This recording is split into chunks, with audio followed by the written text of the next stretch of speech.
Media Dodger, Media Dodger.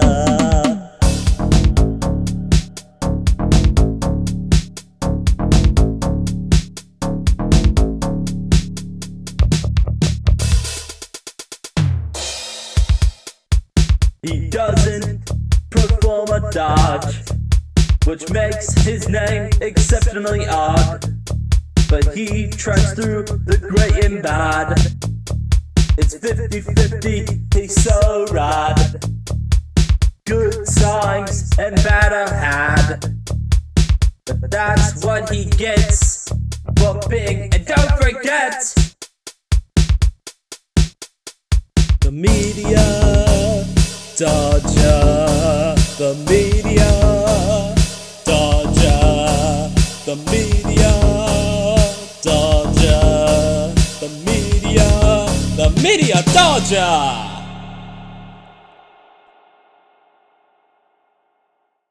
Mario! Mario! Mario, a name so dearly remembered by so many people for a very long time. His success was not just in the world of gaming either. There was plenty of merchandise, a TV show, and believe it or not, a live-action film. But then recently, an animated film is on the way, made by Illumination. I have a hunch that it just might live up to the hype. But the live-action film, that had a lot of hype too. So why did it flop so hard at the box office? Why couldn't it have been successful with the Mario name? Because it plain looks stupid. It's one of the most obnoxious Mario fans ever. Who are you? It's me, Mario. Okay, looks like you got quite the shave. Mario. Oh yeah, what do you expect? Mario is my only medicine. That and mushrooms. Well, anyway, I'm gonna look at the live-action film just for the people at home, and I'll let them decide whether it just plain looks stupid. Yeah, it doesn't look stupid. Okay, I haven't even put in the disc. And you don't have to. I remember seeing a DVD of that movie when I was a younger plumber. I looked at it and I said, that ain't Mario. That ain't me. That is not what I wanted. Look, I know it looks different from your standard Mario fare, but back when this film was first announced, not that many kids seemed to care. It certainly had a lot packed in that was different from the games, but nonetheless, it hyped people up. It had flamethrowers, rocket boots, crazy effects, the works. So, why don't we do a little reenactment? We'll pretend it's 1993, we're sitting down in the theater, and we're gonna watch the new Super Mario Bros. Movie, thinking it is going to be freaking epic. Sorry, buddy, that ain't gonna work. As the only way I would do that willingly is if I stuffed a bunch of poison mushrooms down my throat. Okay, maybe we don't have to pretend, but let's at least try to sit through it. Oh, by the way, the movie is 104 minutes long. That is 1 hour and 44 minutes. Fine, I'll do it.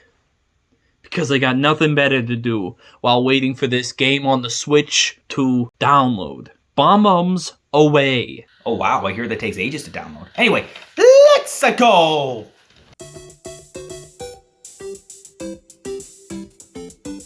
Sounds like Mario so far. That's pretty good.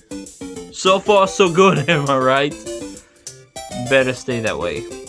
A long, long time ago, the Earth was ruled by dinosaurs. They were big, so not a lot of people went around hassling them. Life was good. You know, it just don't get no better than this. Then something happened. A giant meteorite struck the Earth. Goodbye, dinosaurs. But what if the dinosaurs weren't all destroyed? What if the impact of that meteorite created a parallel dimension where the dinosaurs continue to thrive and evolve into intelligent, vicious, aggressive beings? And hey, what if they found a way back?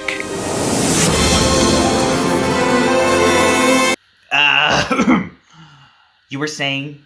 Yep, just what I get. Just what I get for having hopes as high as Corona Mountain. This movie is not gonna be salvageable. We were entering the theater expecting to see Super Mario Bros., but instead, over these opening credits, we see a woman dropping off her child at an orphanage. But the interesting thing is, this baby hatches from an egg? could be a child of Yoshi. Dude is all over the place. I have my doubts, but my point is, it's some weird sci-fi shenanigans. If it weren't for the title appearing before the opening credits started, and if it weren't for the music at the beginning, we'd have thought we entered the wrong theater by accident. But then after 5 minutes, we finally get something that kinda resembles Mario. Kinda. Mario Brothers Plumbing, no leak too small. You can't say the same about today. Leaks are all over the place. As you can see, the casting choices they got for the two leads are Bob Hoskins and John Leguizamo. If it calms you down any, they didn't have any fun during shooting, especially not Hoskins. In fact, I think his negativity is rubbing off on the character he plays. This guy just found out that he was in another dimension. The only thing miraculous I know is that we're still eating. Oh, are you spending money on this stuff? Turns brains into cheese. Left! I said left! Luigi! I can tell, because this is the movie that they're in. I guess this negativity and the sick voice Hoskins gives in his performance can be attributed to by the fact that he and Leguizamo drank between takes. So it's like Hoskins became like, a much better character from, a much better movie. I do the same with all of them. Cheers. Cheers, mate. Scapelli. They beat us to it again. Another lost job. Who is the Scapelli guy, really? I mean, think about it. This is the 1990s, and this guy got over there way too fast. Way before they could. I have this feeling, right now, that it is actually Sonic the Hedgehog. You may have your super speed and all, but that ain't gonna compare to my power. I have power over you. I have connections, you know? The focus of this film seems to be Luigi's relationship with his university student named Daisy, who's been digging for dinosaur bones. Interesting that it's Luigi getting the love interest, unlike in the games, though considering how Mario is portrayed, it makes sense this way. But at the same time, Daisy's being targeted by these two creeps who are about as good at their jobs as, well, any duo of villainous henchmen from the 90s. Complete idiots these guys are. I mean, it makes Bowser's henchmen look like... Oh, alright. Well, we think it could be what destroyed all the dinosaurs. Wow, there were dinosaurs in Brooklyn? There used to be Dodgers here, too. Yo, hey! Okay, that's it. This is the best movie ever. I ask myself all the time, can I go home? But I think to myself, I'm already home. How could this movie possibly get any better? Mario here brought me up. He's been my mother my whole life. You know, buddy, I do actually have a list here. Though to be fair, Bob Hoskins does look old enough to be John Leguizamo's dad. Now that you mention it, he looks like he could be in the same league as Professor E. Gadd. I can imagine this being a real thing that happens in real life. I should know because it happened to me. Want to know what else happens in life? Two complete idiots not even having 1% of a concept of facial recognition. Where you going? I'm going to get the girl. That's not the girl. That's it. She's wearing a disguise. I can swan a mile away. Of course she's wearing a disguise. She thinks she can fool us. Disguises. First Sonic, now Daisy. I won't be shocked if Mario is in disguise as well. Add Luigi into that too. Even I am in disguise right now. Sorry to spoil the surprise!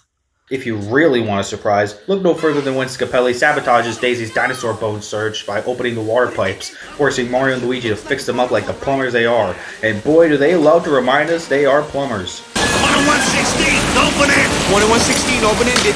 11/16, open-ended. You know, I don't know much about plumbing. I'm not any better. So to summarize, Mario and Luigi are hard at work fixing the pipes, and the two creeps use this opportunity to snatch Daisy and take her through a portal disguised as a rocky surface. Finally, some faithfulness to the source material. A damsel in distress. Luigi manages to grab this rock Daisy always keeps around her neck, and then the two enter the portal and end up in some city that I wouldn't be surprised if it was inspired by Airstrip 1 from the novel 1984. Looks more like a product of the times, really. So many movies that had this sort of society try to look more like Blade Runner. It certainly is a dystopian society, isn't it? No regards for safety, everyone hates each other, and there's a lot of fungus. Basically, it's like today, except there's no fungus. I do have to admit though, the visual style of this movie ain't half bad so far. Yeah, it may not be Mario, but it is something. It certainly does have an edgy look to it. It's almost like transitioning from the 1960s Batman TV show to the Tim Burton movie. It really is a sharp contrast. I got a feeling we're not in Brooklyn no more. They're certainly not in the Mushroom Kingdom either. Just take Dennis Hopper, for example, playing the villain. Pit hole, germs everywhere, fungus. Oh no. You don't mean... No joke. This is the villain, Bowser. Well, in this movie he's called Koopa, but whether he's called Bowser or Koopa, he does not resemble Bowser or Koopa.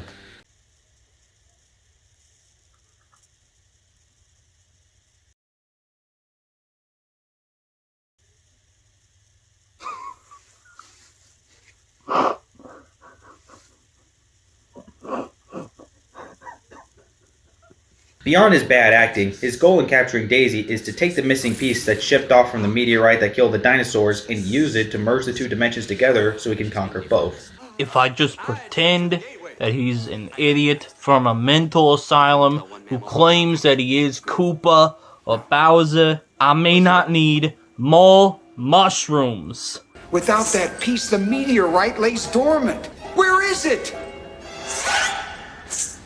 The plumbers took it. Plumber alert. Plumber alert? Good thing I ain't a plumber, otherwise how can I not laugh in that guy's face? Apparently, plumbing is a big no-no in this screwed-up society only imagined by Biff Tannen, as soon discovered after they get the rock stolen. And they meet this musician named Toad. Ain't got no water anywhere. Food's bad. So's the air. Again, a mental patient who claims to be Toad. As I will not let myself believe that this guy right there is actually Toad. It's like this movie was specifically made to form angry mobs of Mario fans holding torches and pitchforks to march down to the studio and destroy everything there. No!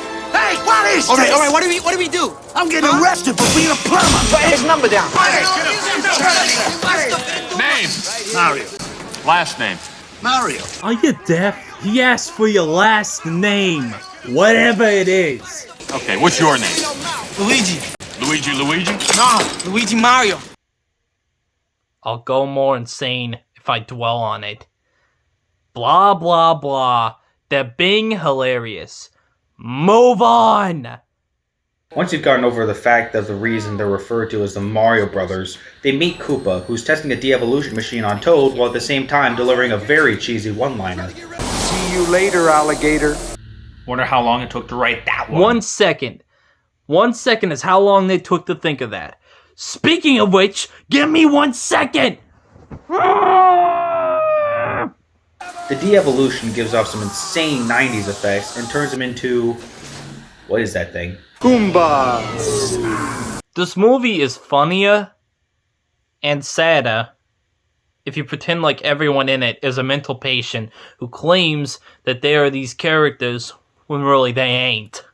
Mario and Luigi start to escape Koopa and the police in a car chase, and look at what they're using to shoot fire at them. On second thought, you don't want to see it. Crap. It looks pretty cool. Huh? Yeah. It may not be accurate, but I think it is pretty cool looking. The action is pretty decent, I gotta say. The tunnel turns out to be a path to certain death, at least it seems that way, until the fungus stretched out to stop their fall. That's so nasty! Looks like pizza making gone wrong! That tunnel just sneezed us out, and then this giant booger caught us in there. That's what saved us. Oh, come on! Let's get out of here. And about 40 minutes ago, you were wishing you did the same thing. Ladies and gentlemen, I present to you the film version of Yoshi.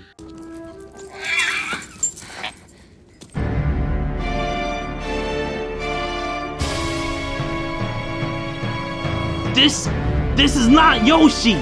This is not even close to Yoshi! This is even worse than the situation with Koopa. At least with Koopa, I can pretend like he's a mental patient. I can't even pretend that with Yoshi here. Or Yoshi. He's not even Yoshi. The only people I can pretend that are the mental patients here are the people who decided that this was a good idea. It's not a good idea. It's far from good idea. That's not Yoshi. I will not ever accept this as fact. What on earth were you thinking, filmmakers?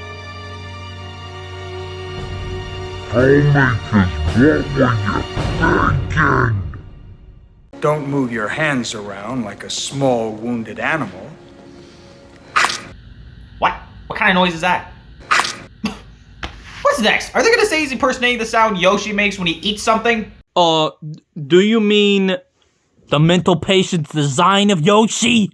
Speaking of mental patients, these two idiots still don't capture the plumbers and end up getting tied up themselves. Where's Daisy? Where's the rock, scallywag? Where's Daisy, butt breath? Where's the rock, overweening rogue? Not until you give us Daisy, biscuit head! Punk! Brat. Gigolo! Cabbage head! The one who stole the rock from them earlier is this bouncer at a bar named Big Bertha, so they go to this bar in an attempt to get it back, which meant Mario gives himself the job of seducing her as a distraction.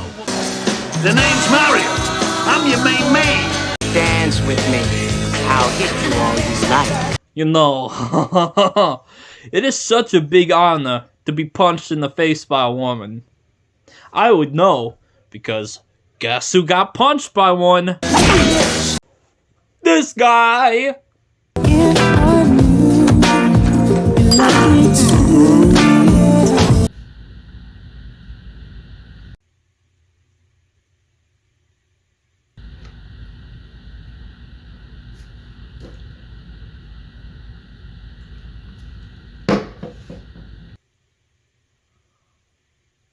You know, this movie is for kids, isn't it? Some kids had the misfortune of watching this in the theater. But he eventually does get the meteorite piece, and then we get Goombas and the Goombas.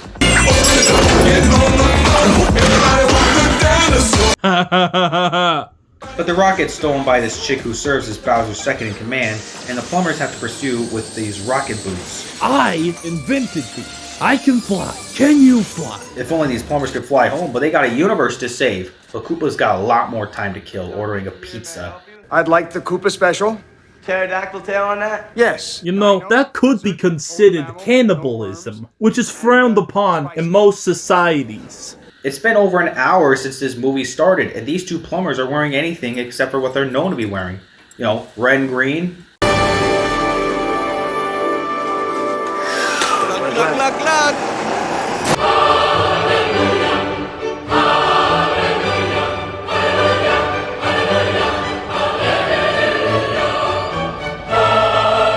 They did it! Oh my goodness! They finally did it!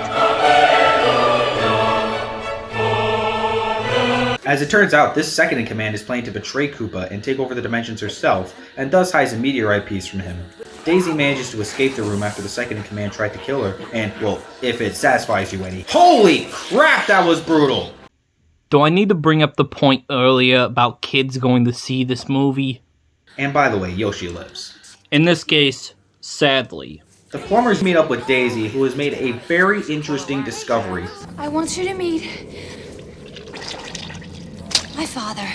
I hope Princess Daisy gets her looks from a mother, not a father. You know what I mean?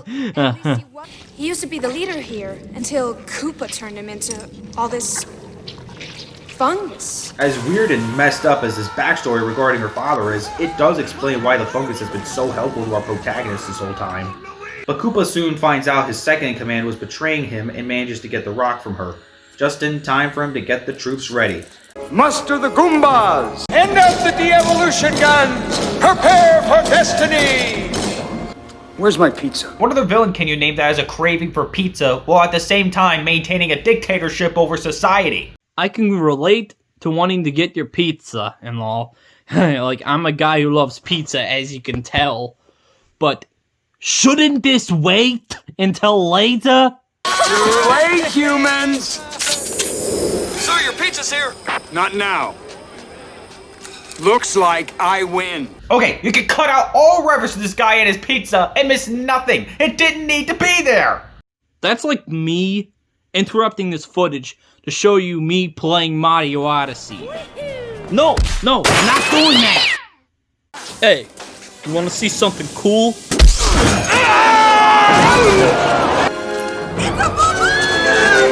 got a papa! Hey, look at that. Finally, there's something that looks like it's from the games. Time for this thing to do some damage. Messed up again, mammal. Ah, well, it was cool seeing it on screen while it was there. Meanwhile, as this chick is placing the meteorite piece in the meteorite, listen to what Luigi tells these girls he's helping to escape. Don't look down! Don't look down! Come on, you've got to get through and tell everybody! Go! I'll get you to Brooklyn! Tell them about the invasion in the Goombas! Because you totally wouldn't sound insane! You're serious with that, right? You're serious with that.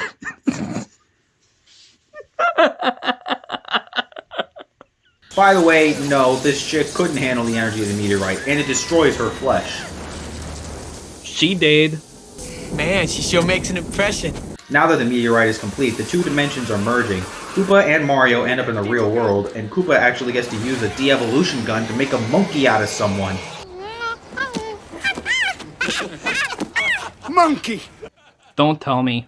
Is that supposed to be Donkey Kong? I'm gonna make a monkey out of you, plumber. Trust the fungus.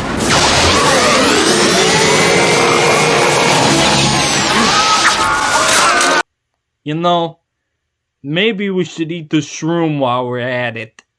Meanwhile, Daisy and Luigi manage to get that meteorite piece out. Mario and Koopa return to the Reptilian Society, and the Bob-omb finally goes off underneath Koopa just as the plumber zaps him with his own Devo guns.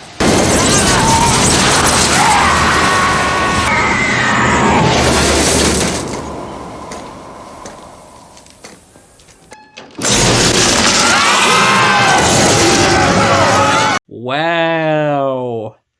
These mushrooms, man. See you later, alligator!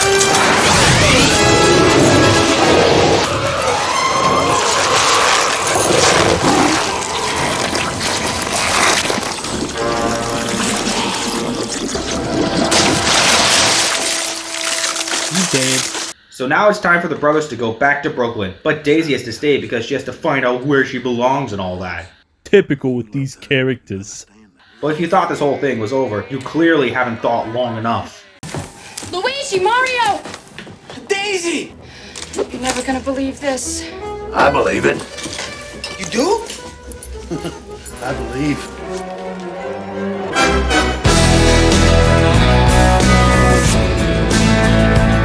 Sequel bait! Except, you know, this movie would not get a sequel due to it underperforming like crazy at the box office.